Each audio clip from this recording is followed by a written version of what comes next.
Salut la team, aujourd'hui nous allons travailler en cybersécurité sur l'attaque à distance, c'est-à-dire la prise de contrôle à distance d'un appareil, c'est-à-dire on pourra retirer des documents dans ou encore changer même, le télécharger et les supprimer du côté de la machine victime. Alors aujourd'hui notre machine attaquante sera Kali Linux et la machine cible sera tout simplement Windows 7. Donc c'est parti, nous allons lancer dès à présent. Et on se connecte sur la machine d'attaquante.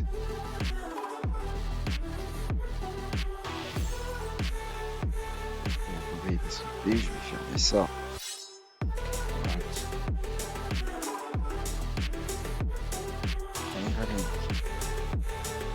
Ceci également, je vais fermer. Donc on commence un nouveau travail. C'est parti. Donc premièrement, nous allons chercher à trouver l'adresse non connectée. Trouver déjà notre adresse à nous avec un sudo i, -i, entrée, le grand i. On s'est connecté là en administrateur. Allez, trouve l'adresse IP dans ma machine déjà sur le réseau. D'accord, nous avons le 192.168.1.6. Avec ça, maintenant on va au niveau de la machine victime. On va essayer de trouver son adresse IP. Désolé les gars. Je vais fermer ça un peu. Allez, c'est parti. CMD. ipconfig, c'est différent sur les appareils, sur du Linux et sur du Windows. Sur Linux, c'est config pour les connaissances basiques en réseau. Config, ifconfig.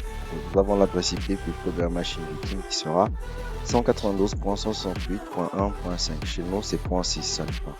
Donc maintenant, ce qu'on va faire, c'est quoi?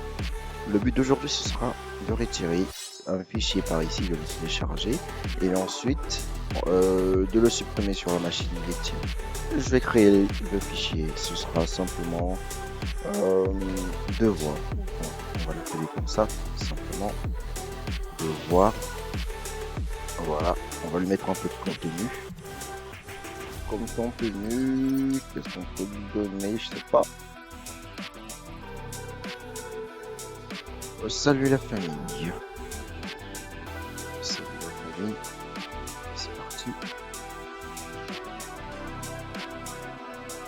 Oui, on l'enregistre. Voilà. C'est parti. Il existe déjà. C'est bon. On va le contenu. Maintenant, on rentre au niveau de notre machine attaquante. On va se connecter. On va ouvrir un deuxième. On va directement ouvrir ici. On va se connecter sur Metasploit pour l'attaque. MSF Console. Donc, comme il est écrit ainsi. Entrée. Entre temps, on va regarder sur notre machine. De la même manière, on va faire une chose de plus. On va aller avant le reste, sudo i encore. Désolé les mecs. Sudo i encore. C'est parti. Mot de passe. Voilà. À ce niveau, on va faire un ping entre notre machine. On va déjà trouver des machines sur le réseau. Avec la commande netdiscover -r le réseau 192.168.1.0. C'est le réseau. /24. C'est parti. Les machines qui sont sur le réseau, on va les trouver. Et voilà. À ce niveau, vous avez déjà la machine cible. Donc on a trouvé l'adresse IP tout à l'heure, 192.168.1.5. C'est bon. On a déjà cette machine-là. On va faire un ping si tout se passe bien entre une machine et cette machine-là.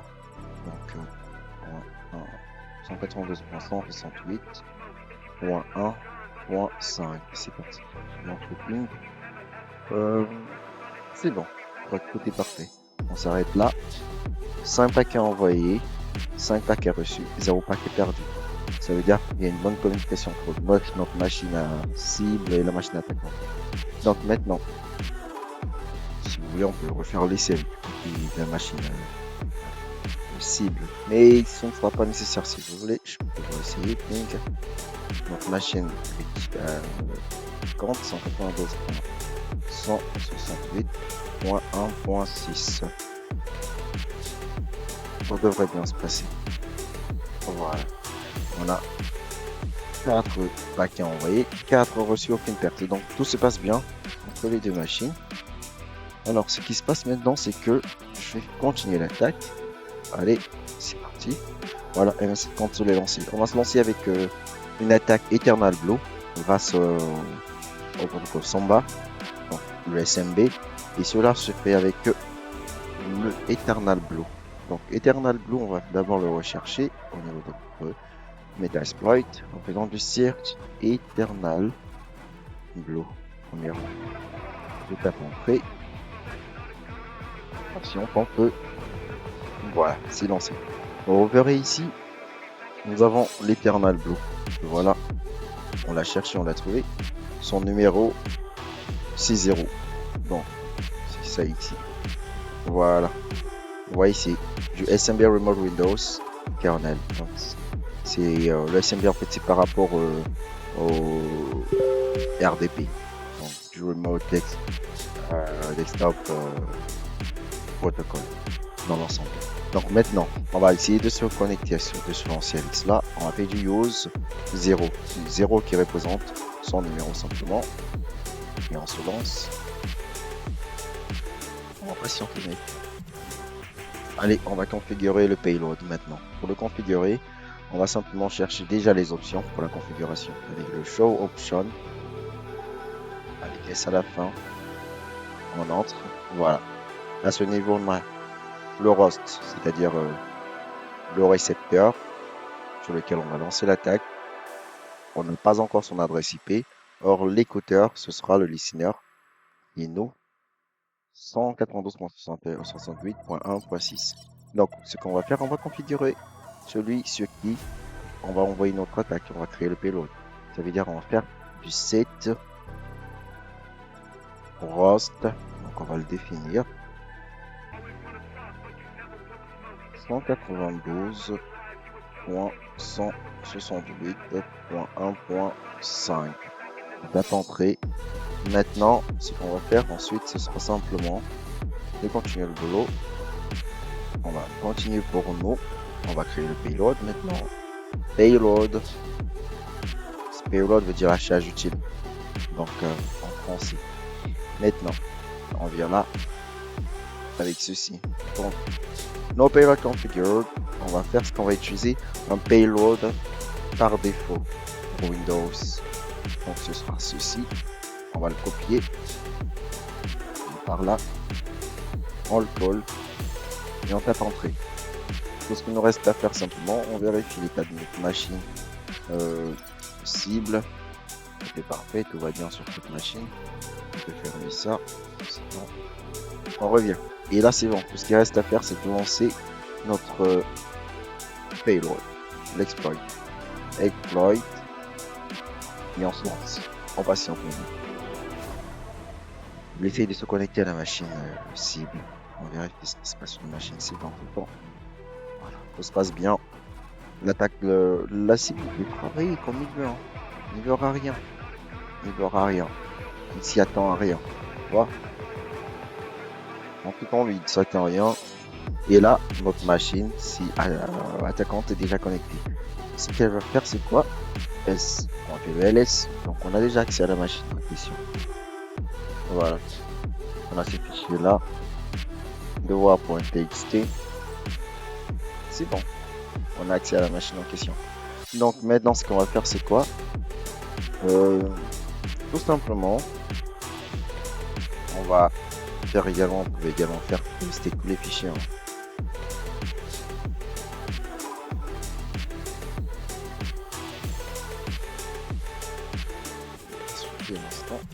Avec les autorisations, c'est parfait.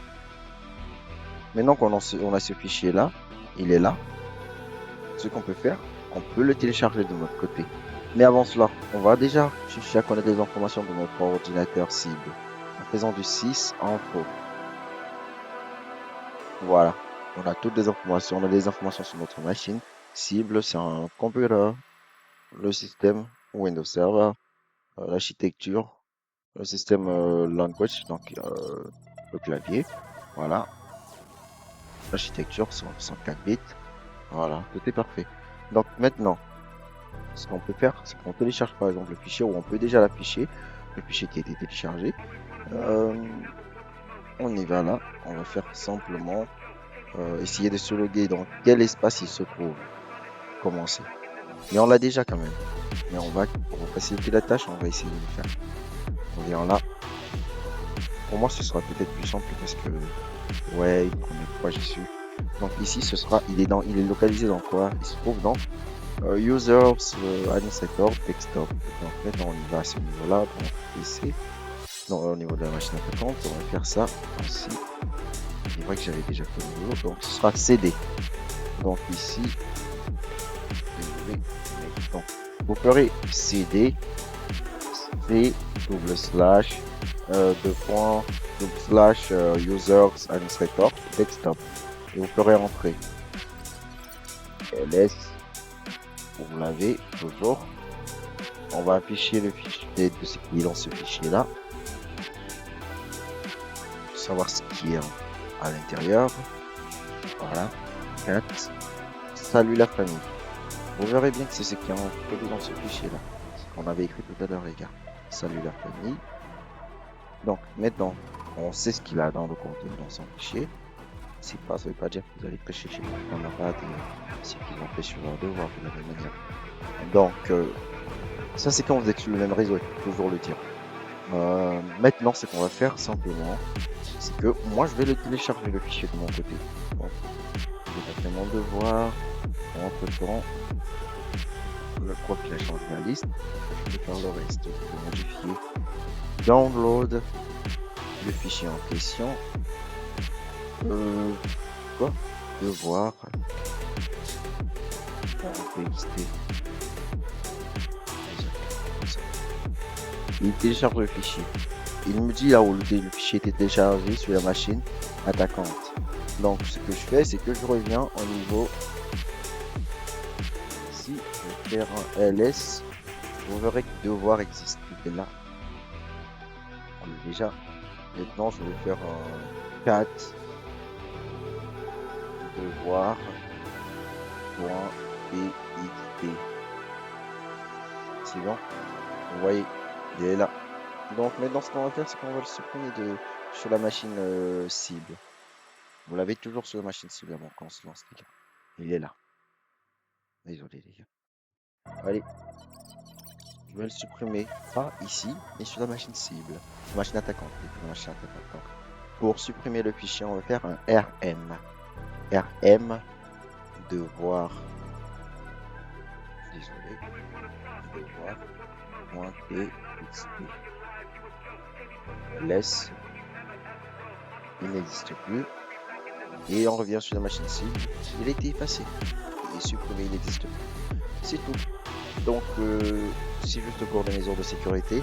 C'est comme pour vous dire que sur votre machine, pour éviter de subir une telle attaque, vous devrez désactiver le protocole SMB pour éviter tout risque d'attaque de ce genre. C'est super dangereux. Donc, c'était tout. Je vous souhaite une bonne journée, les mecs. On se voit la prochaine pour une autre vidéo de hacking. Et déjà, repréciser cette vidéo est un but éducationnel. N'essayez pas cela sur une machine, donc vous n'avez pas le droit de. Donc, alors, je vous souhaite une bonne journée. Ciao, ciao, les mecs.